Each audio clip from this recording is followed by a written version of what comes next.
我和老公是丁克，生活美满幸福。直到家里房子要拆迁，老公要我跟他假离婚，我才知道，他在外面的女人怀孕3个月了。后来他断子绝孙，痛哭流涕地跪在我面前跟我说：“假离婚不算数。”大家好，开始今天的分享之前，希望你能给人间烟火点个订阅，我将会分享更多优质的内容。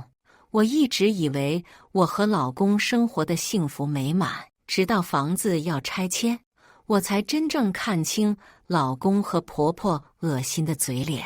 我叫郑敏，是个35岁的人妻。年轻的时候跳舞，为了保持身材，决定找一个同样丁克的老公。谁知道30岁之后，工作就只能从台前转到幕后，而婚姻生活基本等同于守活寡。我以为是夫妻之间的7年之痒，直到家里的房子要拆迁，老公主动找到我说要先跟我假离婚。离婚，我第一反应就是网上铺天盖地说要假离婚，但实际上是夫妻互相算计的新闻。老公赵军苦口婆心地劝我分析利弊，你看，离婚之后户口分开，至少能多分1套房，少说几百万，行情好了至少上千万，咱俩也没孩子，以后还能拿着钱也能去个好点的养老院不是？对这种事情我打心底里拒绝，更多的还是担忧。可是咱们现在挣钱也不少，以后养老绝对足够了。赵军抱着我，甜蜜地憧憬未来，哪有闲钱多的是不是？再说了，钱多了也不是坏事。可是我忧心忡忡，总觉得事情没这么简单。可能我表现出来的抗拒太明显，老公接下来都只是随口提了几句，没再多说。大概1个星期左右，老公忽然偷偷拿给我一张卡，咱们家里所有的积蓄都在这张卡里，现在把卡交给你，这下你总放心了吧？他居然还没放弃要假离婚的事。婆婆后来不知道怎么听说了这个事情，一向因为我们2个不要孩子对我没好脸色的婆婆，居然也生好气来找我说话了。我知道你心里担心，但是你们2个不要孩子，我说什么了吗？我是不高兴，可我也是为了你们好。现在也一样啊，现在离婚也是为了多分套房子，你怎么就想不清楚？婆婆劝我的语气也带着指责，他们的表现让我觉得这个家里只有我不懂事。因为不要孩子，我对婆婆一直充满愧疚，但这种事情确实我叹了口气，我们2个现在赚钱都不少，干嘛一定要假离婚？就算没有多出来的1套房，我们2个也能生活得很好。婆婆一拍大腿，眼珠子瞪着我，那这钱就算给我这个老婆子的不行吗？我已经不可能有孙子了，还不让我多准备点钱养老？这么多年，婆婆一直都捏着这件事情不放，我不想继续这个话题，只能勉强先应付过去。我等下还要上班，妈，我先走了。婆婆在后面不依不饶，追到门口指责我这个当妈的在跟你说话呢，你怎么说走就走？刺耳的指责一直到我出了小区之后的才停下。我松了口气，准备打车去公司。我现在做幕后工作，去公司的时间也要固定，只是出租车还没来，一辆红色的比亚迪就停在我面前。你就是郑敏？车窗摇下来，露出来一张年轻漂亮的脸。我想跟你谈谈，曾经我也这么年轻漂亮。学跳舞的人都注重形体，只看气质就和旁边的人不一样。我看着面前这张年轻的脸，下意识拒绝，抱歉，我们好像不认识吧？车窗里的女人扬起一个灿烂的笑脸，但是我认识你，郑敏，我男朋友的老婆。我下意识皱眉，你别开玩笑，赵军从年轻的时候就没打算要孩子，不然我们两个也不会结婚，更不会坚持到现在。女人耸肩，我开没开玩笑？我们聊聊不就知道了。而且我怀孕了，肚子里的是赵军的孩子，这样你总相信他是我男朋友了吧？莫名其妙，但心里带着要拆穿这个女人恶作剧的念头，我还是跟着女人上了车。女人介绍说，她叫徐淼，是个剧团的舞蹈演员，是在一次工作的时候跟赵军认识的。但是赵军打算丁克，你们两个怎么可能有孩子？我理直气壮地反驳，只是手不由自主地抓住了包包的背带。徐淼看到我的动作，笑了下，在嘲讽我的天真。你真相信男人说的那些话？他们年轻的时候说自己要怎么样，可真到了一定的年龄都会想要孩子。但是到了那个年纪，你想生孩子很困难，对他来说可不是。徐淼是个很理智的女孩，说话也一针见血。下车之后，徐淼带我到了一家咖啡厅。我知道你现在可能还不相信，但现在的事实就是这样。她想要一个孩子，所以我怀孕了。我只想冷笑，你既然知道他已经结婚了，还跟他在一起，那你图什么？徐淼似乎意外我的问题这么简单，理所当然地笑着说，当然是图钱啊，她这么大的年纪，也不是那种很有魅力年轻女孩抢着往上贴的类型，除了钱也没别的了。我心里那道名为婚姻的坚固防线逐渐瓦解，我知道心里产生怀疑是婚姻破裂的开始。徐淼又说了一些他和赵军在一起时候的细节，甚至包括一些只有我才知道的特征，比如一些在床上的反应和小习惯。那道防线的缺口越来越大，最终出现一条无法修复的裂缝。当然在徐淼面前我面无表情，不管他说什么我都静静听着，只当他是在开玩笑。徐淼没达到自己想要的效果，气急败坏地站起来，指着我的鼻子，你到底有没有听我说话？你老公出轨了，我现在怀的是你老公的孩子。我端起咖啡杯，淡定地抿了一口，现在只是你一个人在说，还什么证据都没有，我为什么要相信你？他没看到的是，桌子底下我抓着衣服的手因为气愤在发抖。咖啡厅里的其他人听到这么劲爆的话都看过来。徐淼气恼地扫了眼周围，生怕被人认出来，气呼呼地拎包离开。我若无其事地结账回到公司，甚至都没迟到，只是下班回家，我就看到红色比亚迪停在我家楼下。上去之后，徐淼果然在我面前一直臭脸的婆婆这个时候眼里都是惊喜，看到我进门的时候都没了原来的嫌弃。你还站着干嘛呀？赶紧进来。徐小姐说她都已经把这件事情说过了，既然这样，那咱们也别说别的了，正好你们离婚，到时候多分的那一套房子就当是给你的离婚补偿，这你总没意见了吧？婆婆说起财产的时候一脸肉疼。徐淼一脸得意地摸着肚子看着我，前辈，我听说你之前也是跳舞的，可惜你不打算要孩子，那就证明你们两个不合适。我死死抓着手里的包，强忍着沸腾的情绪，这件事情等小军回来再说。婆婆一句话打破了我最后的幻想。徐小姐过来的时候我都问过了，小军说了，这就是他的孩子，你们在开什么玩笑？我再也维持不了自己淡定的形象，死死盯着面前两个人被吓到的人。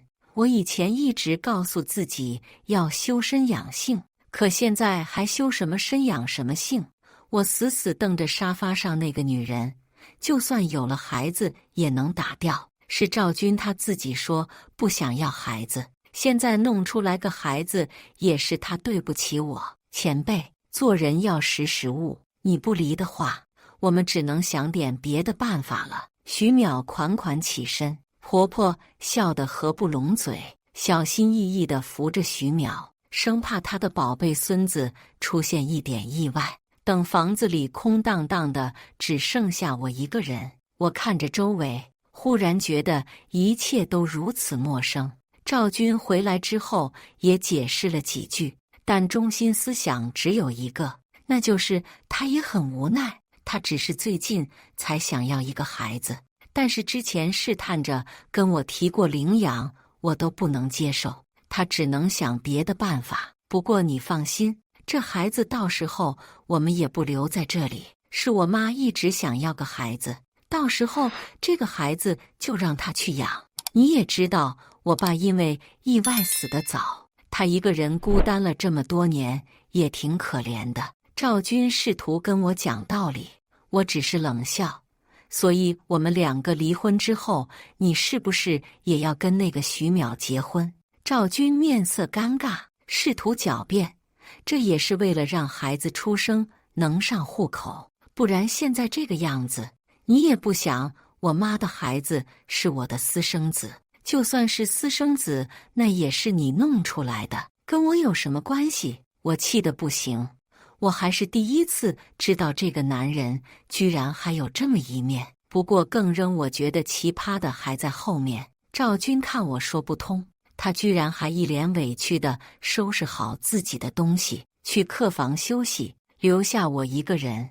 哪怕之前我们两个已经很久没有过夫妻生活，就算有，可能也是几个月才有一次。但是他现在这个样子，看来是铁了心要离婚。我愤愤地把自己裹在被子里，黑暗里，我终于能释放积压了一天的委屈，自己一个人默默流泪。这本来就是他们的错，怎么现在反而变成我的错了？我暗暗咬牙，就算赵军想离婚，也要先看我同不同意。既然那个女人就是为了钱，现在钱都在我手里，我对赵军其实还有那么一点希望，只希望他不要做得太过分。我们两个冷战了好几天，还是我先坚持不住。你坐下，我们谈谈。我先坐下。赵军明显意外了一下，跟着坐下。这件事情是我的错，我就是怕你不肯接受。我也没想到他会找上门。他这么说的时候，我心里已经软了，只是看着面前这个人，我还是铁了心。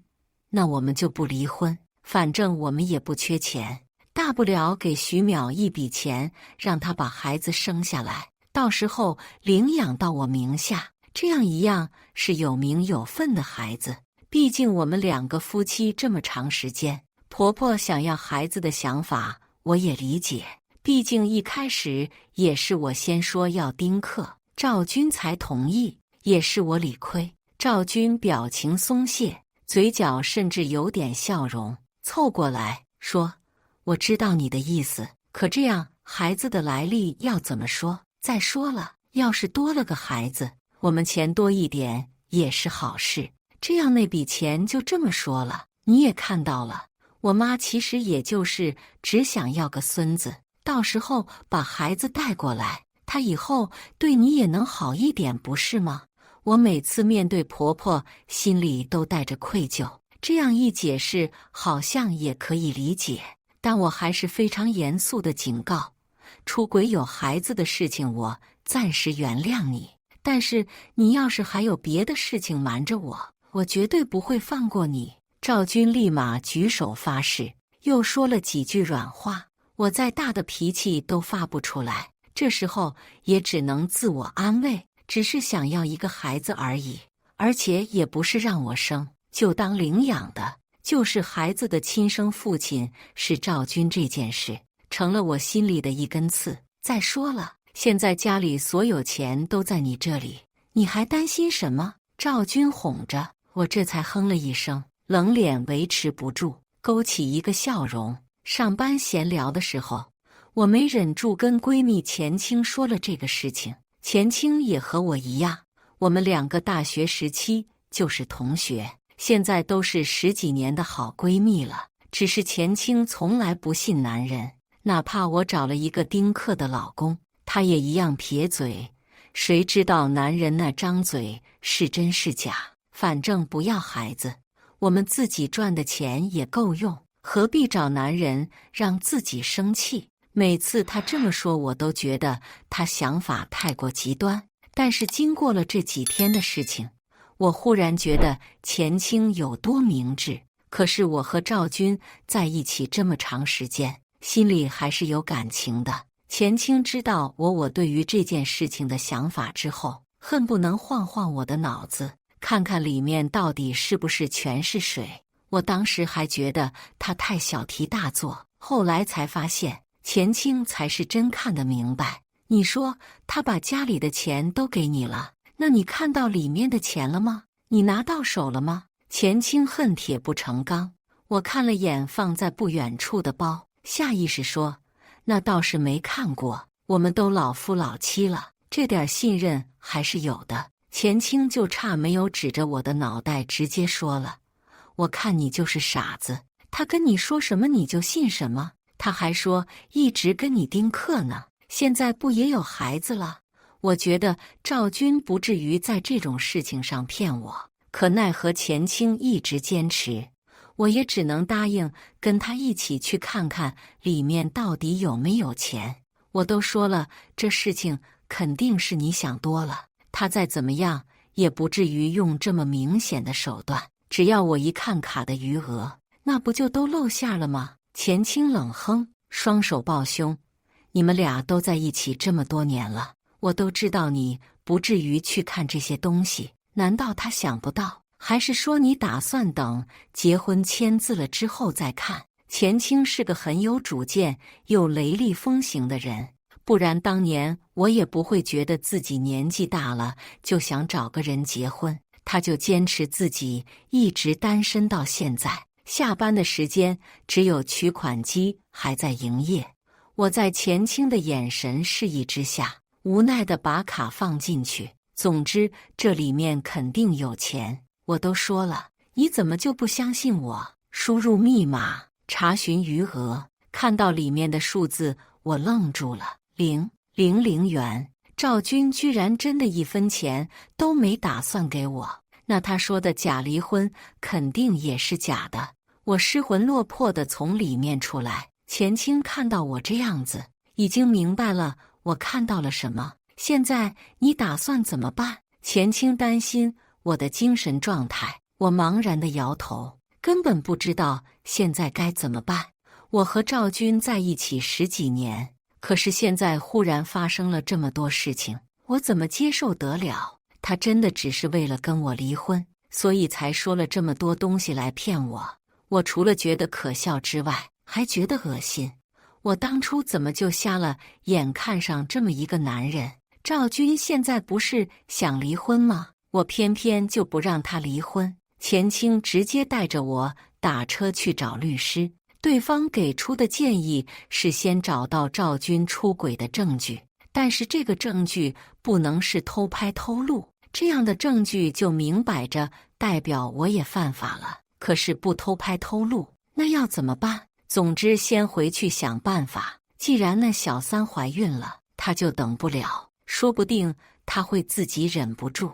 赵军是个成熟的男人，可能考虑的事情更多一些，但是小姑娘可忍不了，再过一段日子肚子大了，想打掉都晚了。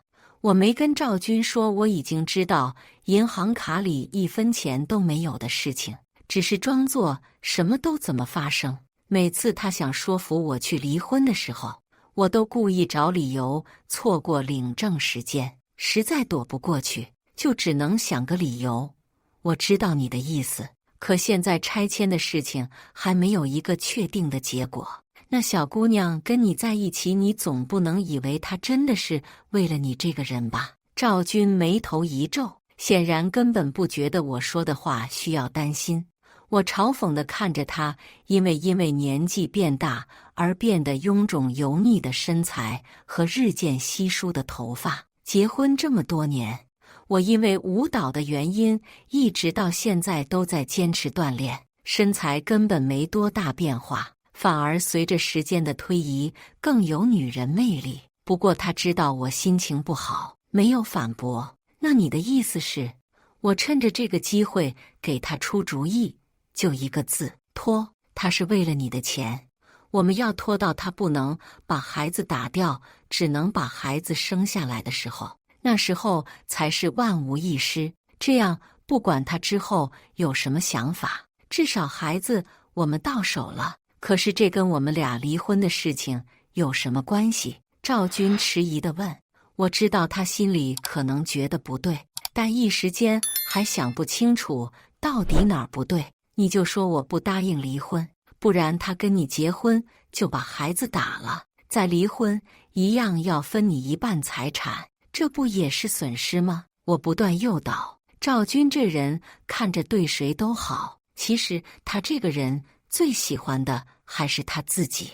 只是之前我被我们两个之间的感情和婚姻蒙蔽，居然到现在才看出来。赵军果然没任何怀疑，只是没2天，他好像就想清楚了。婆婆来的那天，看他们俩人不断交换的眼神，我还有什么不明白的？结婚这么多年，我为了自己的皮肤作息一直很规律，从来没熬过夜。他俩就特意选择我休息的时间在客厅商量。那现在要怎么办？他不同意离婚，接下来我们什么都做不成。赵军诉苦。我知道婆婆肯定有办法。果然婆婆很快就想到了解决方案。她说的也没错，但是咱们也不能坐以待毙。这个女人她就是不想离婚，你跟徐淼商量一下，看看能不能让她主动想办法离婚。要是没办法，那就再过一段时间，等徐淼的肚子大了，让她去郑敏公司去闹。只是到时候你千万记得小心，要是我孙子没了，我拿你是问。到了这时候还没忘记他宝贝孙子。我心里冷笑，心里也有了主意。赵军说完还专门进屋看看我睡了没有。我躺在床上假装睡觉。这天晚上之后，我就一直等着这一天。不过徐淼好像没有这对母子有定力。没过1个月，我和钱青一起帮着处理舞台上的各种道具，徐淼就这么自己一个人冲进来了。我看到他的瞬间，说没有心痛是假的。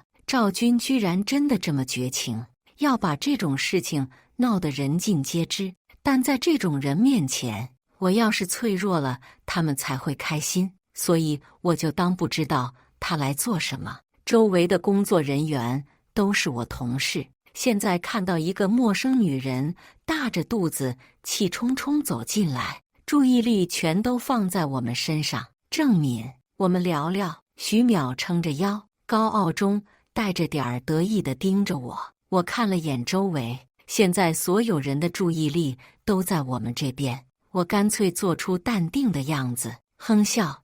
怎么，你这么闯进来，不就是想让所有人都知道？那咱们也不用离开，就这么当着所有人的面说，多好。徐淼没想到我这么配合，下巴抬得更高，扬声说，我知道你舍不得赵军，但是现在事情已经是这样了，你再纠缠下去只会让你们2个难堪。现在我有了他的孩子，你为什么还死赖着不肯离婚？周围的同事看着我的眼神都不对劲了，哪怕早已经有了准备，但是真正面对这种昂面的时候，我还是觉得很难堪，觉得自己好像要被那些眼神给扎得千疮百孔，鲜血淋漓。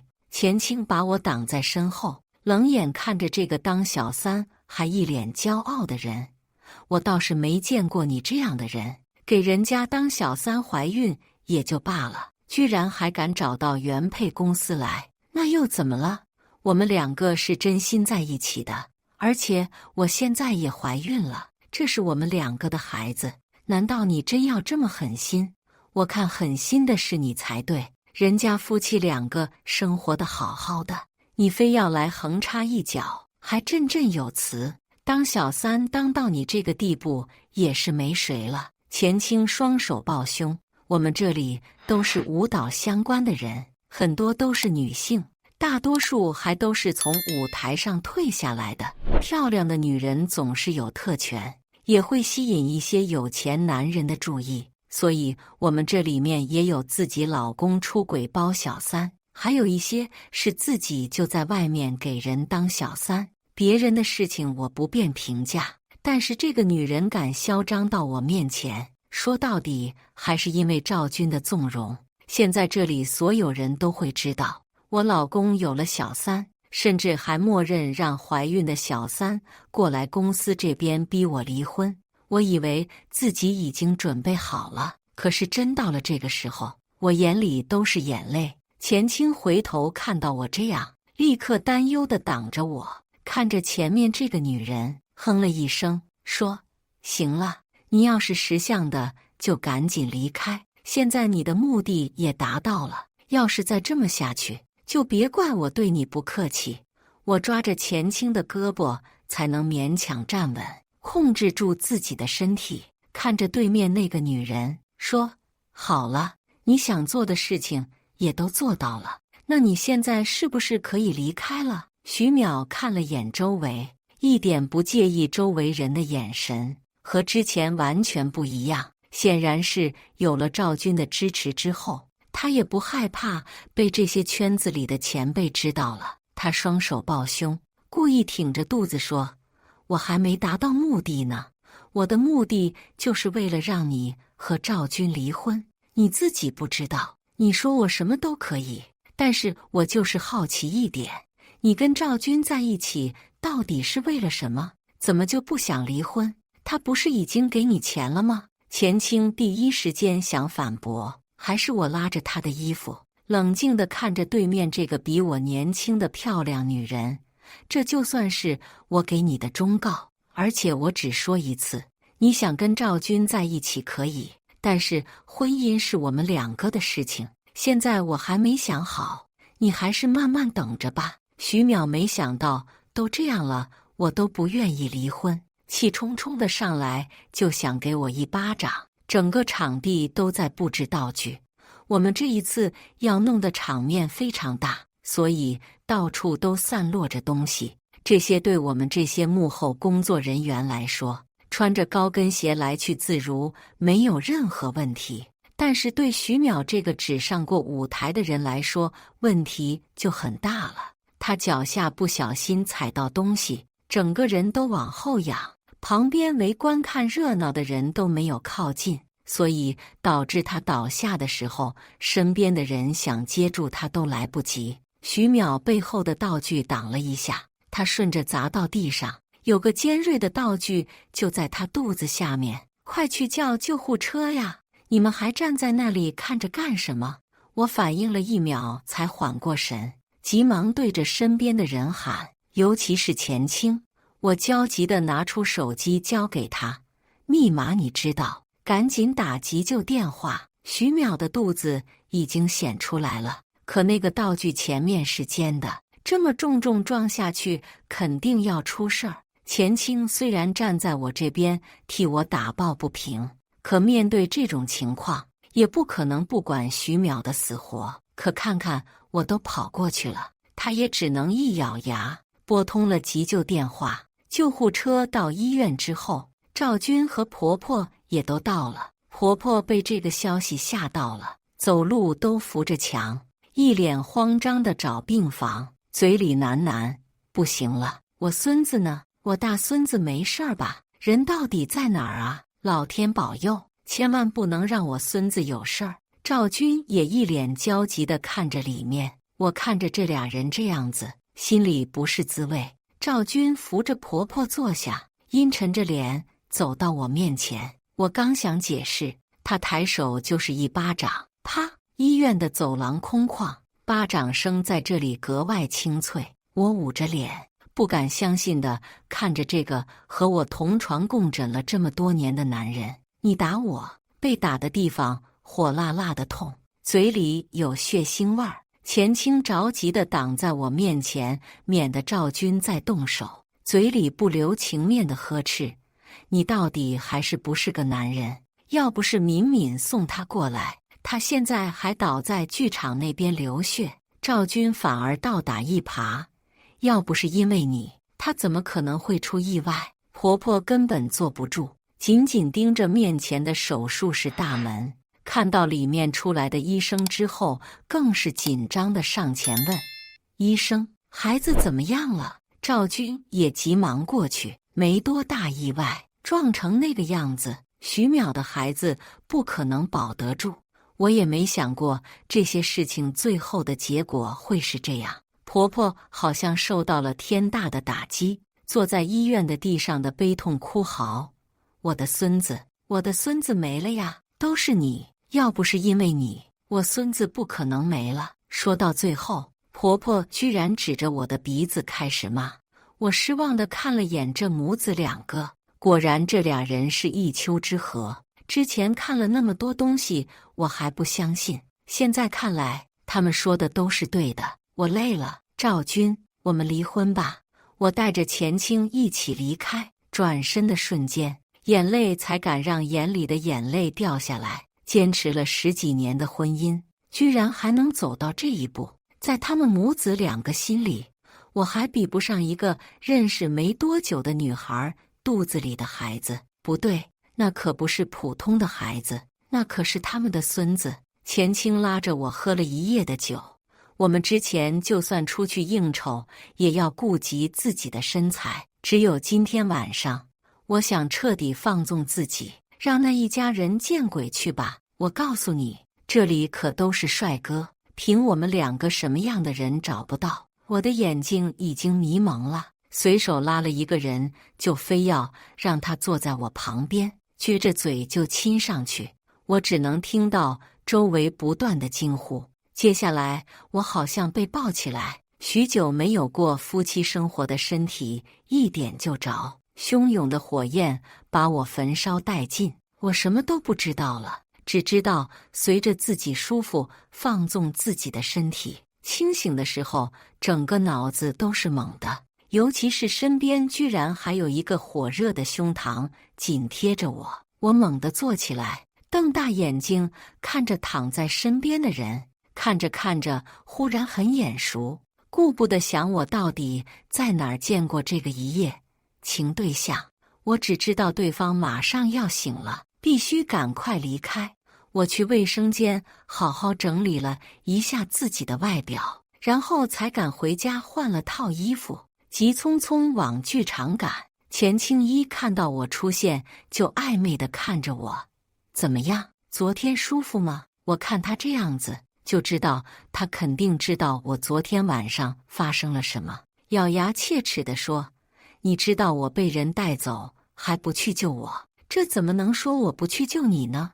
我要是真把你带回来了，才算对不起你。你知道昨天那个是谁吗？”我怎么知道？就是看着眼熟。我没好气地说。同事们看到我出现，一个个的都很担心。钱青一拍脑子，忽然想起来，差点忘了一件事情。昨天的事情，老板也知道了。他说：“你这段时间不过来也没关系，面对这样的男人，一定得好好收拾他。”提起家里的事儿，难过的情绪又上来了。我推开钱青：“好了，我们两个都已经这样了，你就别多说了。”钱青在嘴上做了个拉拉链的动作。不过下班回家之后，我觉得我的酒可能还没醒。徐淼居然在家里，他现在整个人的状态肉眼可见的差，但是他情绪激动，指着赵军母子两个：“要不是因为你们出的主意，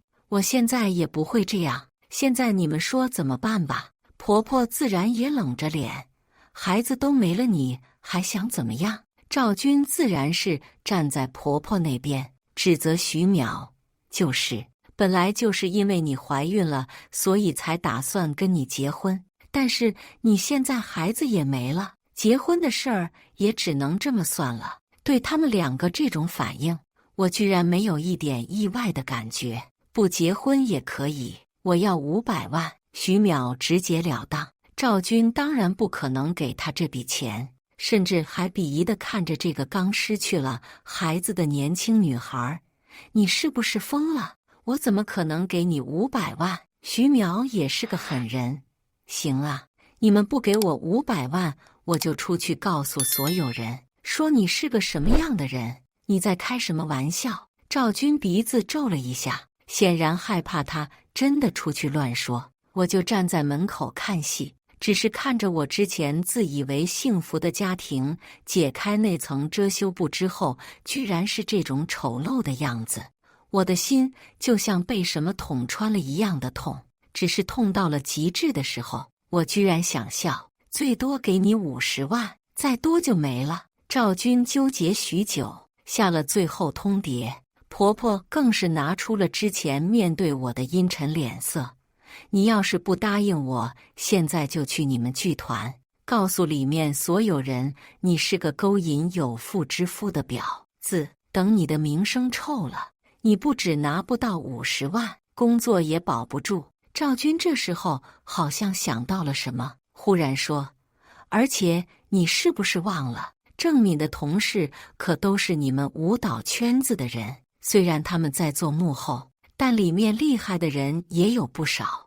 你们这个舞蹈圈子能有多大？要是真把事情闹开了，信不信你就沉底完了？你们？”徐淼显然还很年轻，根本没想到这个世界上还有这种无耻的人。我看够了好戏，才慢慢进去，看着他们几个那样子，说：“你们之前不是一起针对我吗？现在这是闹掰了。”徐淼看到我之后，居然想对我动手，可惜他现在身体虚弱，那点动作一点威胁都没有。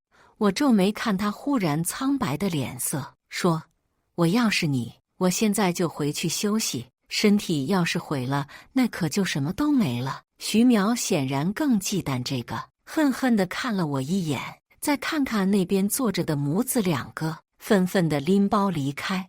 我直接无视里面这2个人，回到卧室，只是没想到赵军居然也跟进来了。我冷笑着看着这个男人，言语里都是不屑。怎么，你还想做什么？赵军站在门口，居然是一脸的诚恳。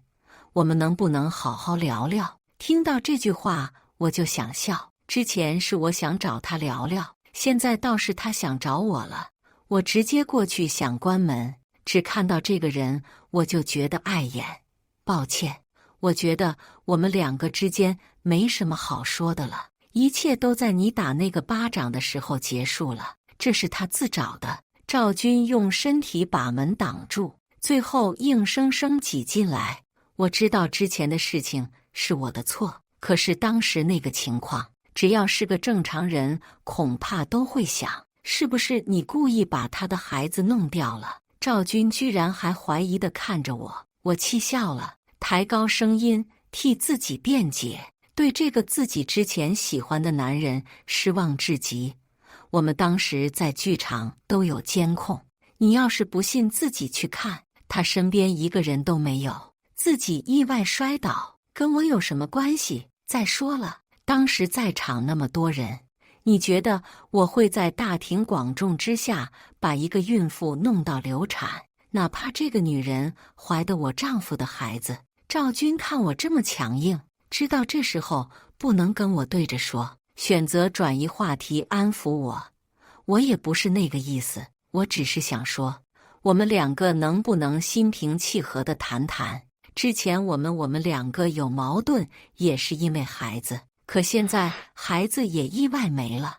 我只是希望我能回到我们以前的生活，所以你们当着我的面演这么一出戏，故意让我看到。赵军，我不是10几岁的小姑娘，我能自己判断。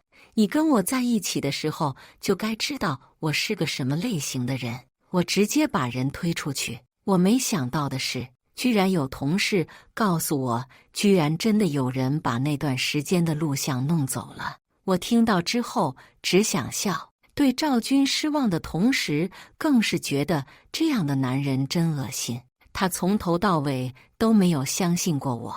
这几天，赵军一直想找我修复关系，不仅上班之前帮我准备好我午餐，我下班的时候居然拿着一束花在门口等着接我，每天花还都不重样。同事看到他这个样子，心里都是嘲讽，甚至想笑。不过日子一久，可能还没半个月，同事们就都换了看法。已经有人到我面前说，其实我可以和赵军再试试，毕竟他都已经这么诚恳了。我看着那边那辆车，心里只想笑。更让我觉得可笑的是，经过这么多事情之后，婆婆那边居然也松口了。之前的事情都是我的错，都是我自己执念太重，才会让小军做出来这种事情。可现在念头都没了，我心里也想清楚了，以后你们俩就好好过日子行吗？那离婚的事情咱们也都不说了好不好？婆婆小心翼翼地看着我，那模样非常卑微。赵军同样也在旁边说，我知道你生气，这段时间你可以好好考虑，不过我不会放弃，毕竟我们都一起生活这么长时间了，这只是我们生活中的一点小波折。小波折？我反问。赵军脸色涨红，我知道这件事情是我做的混账，可是那时候你一直拖着不打算离婚，理由我之前也跟你说过了，是你一直不同意，才会有后面这么多事情。我指着自己，所以你说这一切都是我的错，因为我没有配合你们离婚，不让你们算计，所以这一切都怪我，是不是？赵军沉默了，我忍着想笑的欲望，闭上眼睛，深吸一口气，再长长的吐出去。在看向这母子两个的时候，我心里只有嘲讽。行了，我知道这都是我的错，那咱们就直接离婚，也不说别的情了吗？只是这母子两个好像完全没有要就此放弃的意思。赵军还是每天都拿着花在门口站岗，多了个婆婆也经常过来嘘寒问暖。这种日子还没有一个星期，这事情好像都是我的错了。就连周围经常路过的人都觉得这个男人还真是痴情，甚至有不认识的男人冲到我面前，告诉我其实男人都是这个样子，他现在已经改过自新了，没必要这样继续下去。只是我不想拖延了，不想再跟赵军就这么下去。明天你不用去我公司了，我出发之前提前告诉赵军。婆婆也围着围裙从厨房出来，激动地拉着我的手，这就好，这就好，之前的事情就这么过去了，你们两个以后就好好生活，我以后也不再提要孙子的事情了。赵军更是直接跪下了，从口袋里掏出一枚钻石戒指，一脸真诚。敏敏，我们和好吧，就当现在是我们两个重新结婚，我也重新跟你求婚好不好？我保证我以后再也不会弄出这样的事情，不管做什么都提前跟你商量，行吗？钻石戒指在阳光下闪闪发光，就像赵军当年跟我求婚的那枚一模一样。我看着戒指，一时间愣住了。婆婆期待地看着我，见我们两个一直在那里僵持，干脆直接把戒指戴在我手上。好了好了，她也认错了，我们就皆大欢喜，以后一家人好好过日子。看着赵军脸上的喜悦，说实话，我心软了。但是这点心软很快被赵军当时打我那一巴掌那时候的眼神替代。至于不忍，1秒钟就被扔到九霄云外。就算我不接受，这母子两个也不可能放弃，还不如先稳住他们，之后再想办法。上班的时候，我还在纠结这个事情。为了让赵军安心，不再做之前那些事情，我只能先把戒指戴在手上。钱青很快就发现我不对劲，发现我手上重新戴了结婚戒指，立马戒备地看着我，这是怎么回事？我把赵军重新跟我求婚的事情说了，随即看着手上的钻戒，一脸的纠结。现在他们两个好像都认为我已经原谅他了，但实际上我们俩基本上完了。钱青看我的眼神，就像是看一头撞了南墙都不知道拐弯的倔驴，手指点着我的脑袋，那你还不赶紧离婚？对这种人拖的时间越久，他就越以为自己已经拿捏住你了，知道吗？我知道拖的时间越长，对我越不利，可是现在没有更好的解决办法。钱青叹了口气，无奈了。你是真的打算跟他分开？我茫然地摇头。我现在就是还没想清楚，但是心里还是更倾向离婚。钱青捂着脑袋，对我更是绝望。算了，我不想跟你说这些。不管你是不是真的打算继续跟他在一起，都必须准备好，跟我来。这个城市里有专门的侦探。钱青带我进去，我还没明白他的目的。我们来这里干嘛？钱青按了门铃之后才说，当然是先调查一下。这段时间你也先别松口，要是那母子俩真心悔改，那咱们也不至于做得太绝。但要是那俩人还做了什么对不起你的事情，那你就是恨我一辈子，我都不可能让你跟他继续在一起。你忘了那张1毛钱都没有的卡了？想到那张卡，我本来觉得没必要的心顿时坚定了。甚至是我带着他进去。你说的没错，都吃过一次亏了，不能再重蹈覆辙。这里的侦探收费很高，为了不让赵军发现，钱青替我刷了卡，等真没问题之后，你再还我也不迟。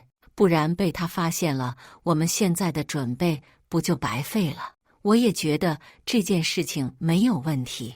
这几天我就假装什么都没发生，和赵军这边也维持着不冷不热的关系。他为了不让我离婚，自然是加倍对我好，就连婆婆都是每天过来收拾家务做饭，等到晚上的时候就自己回去自己的房子住。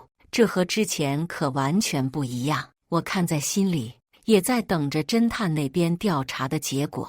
为了不让赵军母子发现，还是钱青负责跟侦探联系，他在上班的时间再把那边得到的消息告诉我，结果都在这里，你自己看。但是我希望你能坚持住。钱青臭着脸，把一份文件摔在我面前，他的态度足以说明这结果很不妙。钱青把跌成给我之后，就一个人出去了，似乎想让我自己消化这些。看到结果之后，我不由自主地笑出声，这是对我自己的嘲笑。笑着笑着，眼泪就下来了。果然，只要发现一次男人说谎，那他之前就已经不知道说了多少次谎了。说什么只想替他妈要个孙子，这种都是屁话。这上面的调查结果明明白白写着，赵军在求我原谅的这段时间，居然还同时和其他3个女人保持着恋爱关系，上床的那种。而且他在每个人身上都花了大笔的钱，那些女人也不知道彼此的存在，还真是时间管理大师。也不知道这么多女人，他一个人到底怎忙得过来。得到这些结果之后，我对后面的结果已经不是很关心了，只是看到其中一行字的时候，我不由自主的眼睛睁大。赵家有遗传性精神病史，仅遗传男性后代，50至60岁为发病期，遗传发病的概率为90%以上。具体症状表现为暴躁、易怒、伤害他人以及自残。经查实，其父赵建国在54岁时发病，55岁时自残身亡。赵军有遗传性的精神病，怪不得现在这2个人这么着急想挽回我，原来是知道那些女人为的就是他的钱，要给自己找一个后路。我就是那个他看准了不会跑的后路。如果我真的离婚了，哪怕过几年赵军想跟我再婚，那现在所有的东西也都是他的婚前财产。他要是再做点什么手脚，以后这些钱可都是他孩子的，跟我有半毛钱关系。而到了那个时候，他要是真发病了，我也不可能弃他而去，直到他死了，说不定我也不能解脱。他居然想算计我一辈子，这个时候我出奇的冷静，脑子里瞬间理清楚现在我手里所有的东西，并且已经想好了该怎么利用这些东西。钱青被我吓了一跳，紧跟着就关心地问我：“你没事吧？你现在这个表情好可怕，是不是受不了刺激？”“没关系，你告诉我，我帮你报仇。咱们千万别憋在心里。3条腿的蛤蟆不好找，2条腿的男人大街上多的是。咱们这条件，只要想结婚，多的是年轻多金的帅哥愿意娶，何必吊死在一棵歪脖子树上？看他那样子，生怕我因为调查结果想不开，做出什么傻事。我为有一个到了这个时候还为我着想的朋友感到高兴。看他着急的模样，说：“你放心好了，对付这样的男人，我干嘛要伤害我自己？当然是要让他难受。所以呢？”钱青看我的那个眼神，好像还不是很放心。我叹了口气，拉着钱青直接跟老板请了假。可能这2天我的事情闹得实在是太大，领导也担心我出什么心理问题，问都没问就给我们2个批了假期。钱青坐上车也是紧紧抓着安全带，看那样子似乎生怕我想不开，带着他一起去寻死。我只是想找那些跟赵军在一起的女人而已，这是他的调查报告。你们要是不相信的话，看看你们自己的资料就明白了。这都是一张纸上的东西，我没必要骗你。我把东西直接放在这女人面前，只可惜这人还不是很相信，说不定这上面的东西也只是你调查之后才加上去的。你说他有精神病史就有，你要是真不信，就带着他去调查，去体检了。反正我话已经放在这儿了，我想你也该知道，他重新跟我求婚了。我拿出那枚结婚戒指，放在这女人面前，果然，这女人愣住了。我同样去找了下一个女人，说起来，赵军这个男人还挺专一的，至少他找的这些女人都是跳舞的。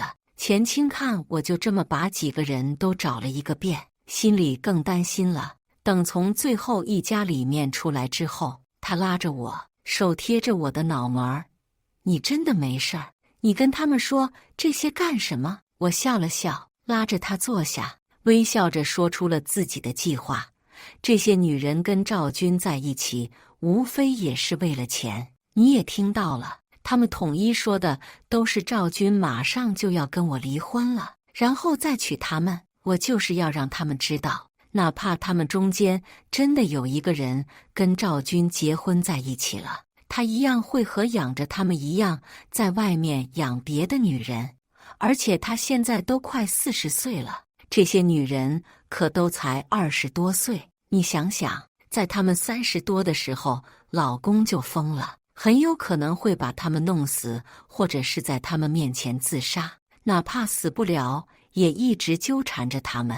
你觉得他们会怎么想？当然，最主要的还是赵军现在已经把财产都转移到我那个婆婆名下了。就算离婚，他们也什么都分不到。一想到那些女人的表情，我就觉得解气，也觉得她们很可怜。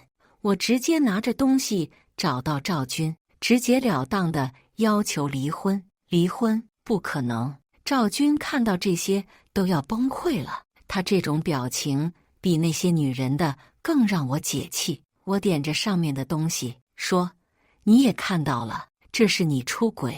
现在我也有证据，如果真要起诉离婚的话，吃亏的也只能是你。现在至少算是我们2个和平离婚。”谁知道赵军看到我这样子，居然露出一个冷笑。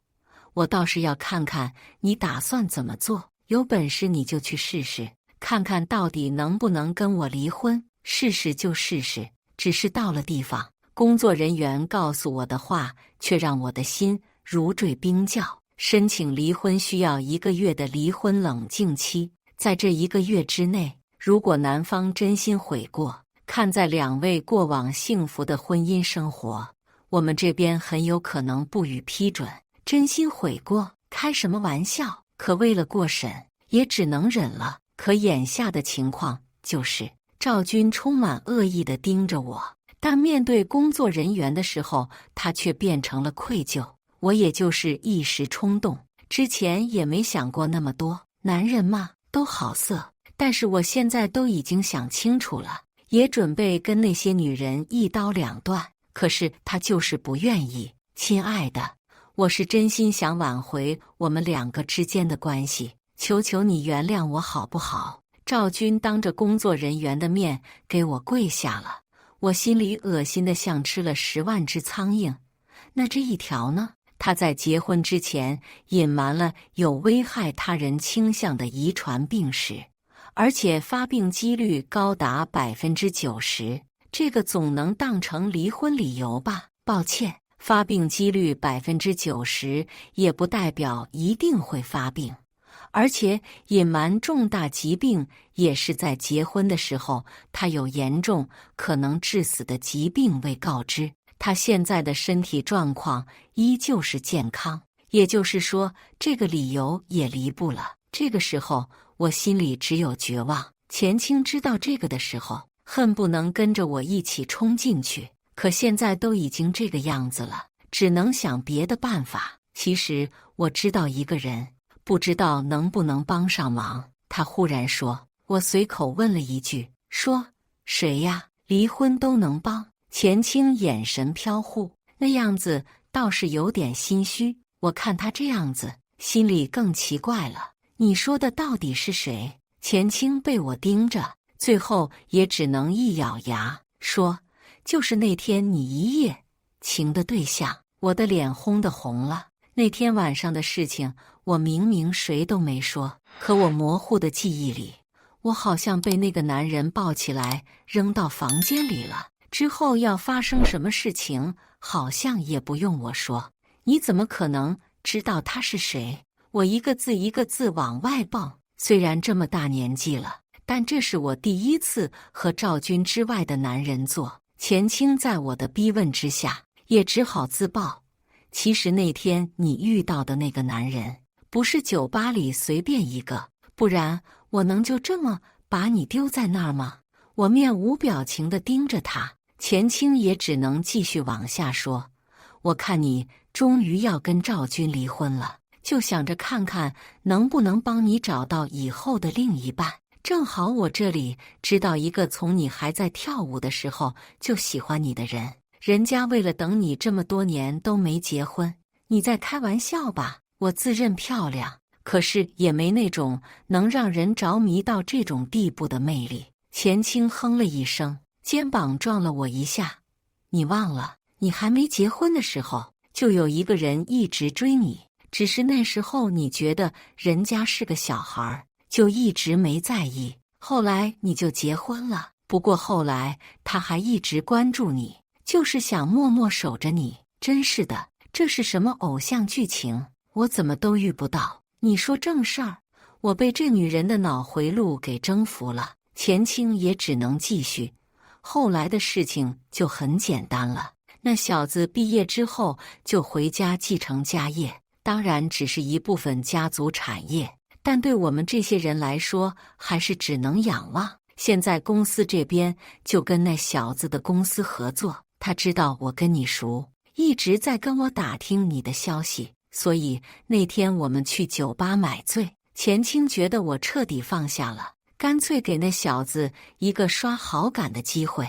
结果没想到人刚到，我就抱着人亲上去了。后面的事情我们就都知道了。钱青还说，你要是真想离婚，其实可以找他帮忙。我看你就是痴心妄想。我忍不住红了脸，钱青却好像发现了新大陆，笑眯眯地带我去找赵军。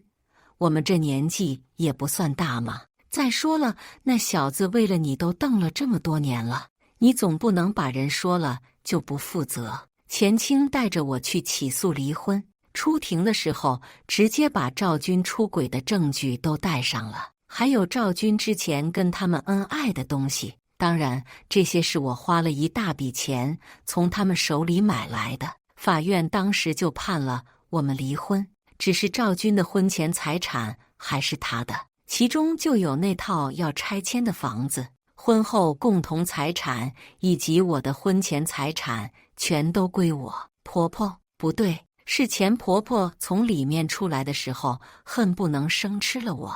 前清直接挡住我，顺便给了他们一个不屑的眼神，得意一笑，气死他们。要走的时候，我看到了远处站着的那个年轻人，最多也就27、28岁，拿着一束花，微笑着冲我走过来。随着这人的靠近，看清那张熟悉的脸，我感觉自己的脸在发热，手脚僵硬，呆愣愣地看着那束花递到我面前。姐姐，我能追你吗？赵军有精神病遗传史的事情，不知道被谁说出去了。因为离婚，他手里的资产瞬间就没了一大半，那些为了钱的女人自然也都从他身边离开了。而他现在的年纪，再加上随时可能发病，就算是没钱的女人也担心自己以后的命，根本不敢嫁给他。他手里那套说是要拆迁的房子，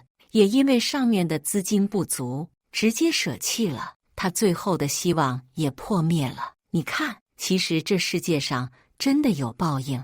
以上就是今天分享的故事，大家有什么想说的、想吐槽的，欢迎在下方评论交流。也更希望能给人间烟火点个订阅，我将会分享更多优质的故事内容。